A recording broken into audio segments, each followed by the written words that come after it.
আজ আমরা 3 দিন ধরে কিছুই খাইনি, তাই আমার শখের মুরগিটা জমিদারের কাছে বিক্রি করতে যাচ্ছি।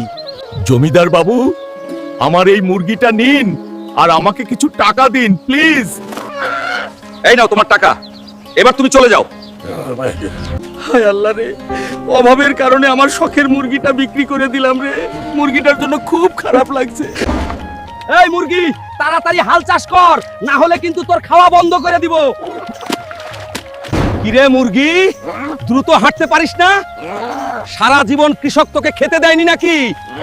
তাড়াতাড়ি খাবারগুলো খেয়ে নে, একটু পরে আবার কাজ করতে হবে। হায় আল্লাহ রে, আমাকে এই জমিদারের হাত থেকে বাঁচাও। সারাদিন শুধু কাজ করায় আর অল্প খাবার খেতে দেয়। শালা মুরগির বাচ্চা মুরগি, ঠিক মতো কাজ করতে পারিস না, আজকে তোকে মেরেই ফেলবো। আরে, এটা আমি কি স্বপ্ন দেখলাম? আজকেই আমি আমার মুরগিকে ফেরত নিয়ে আসব। জমিদার বাবু, আপনার টাকাগুলো নিয়ে আমার মুরগিকে ফেরত দিন। ঠিক আছে ঠিক আছে, তোমার মুরগি তুমি নিয়ে যাও। চল মুরগি বাড়ি চল, তোর আর ওই শয়তান জমিদারের কাছে থাকতে হবে না।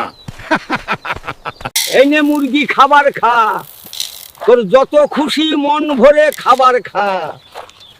কৃষক দাদু, তুমি খুব ভালো মানুষ, দেখবে সবাই তোমার ভিডিওতে লাইক ও সাবস্ক্রাইব করবে।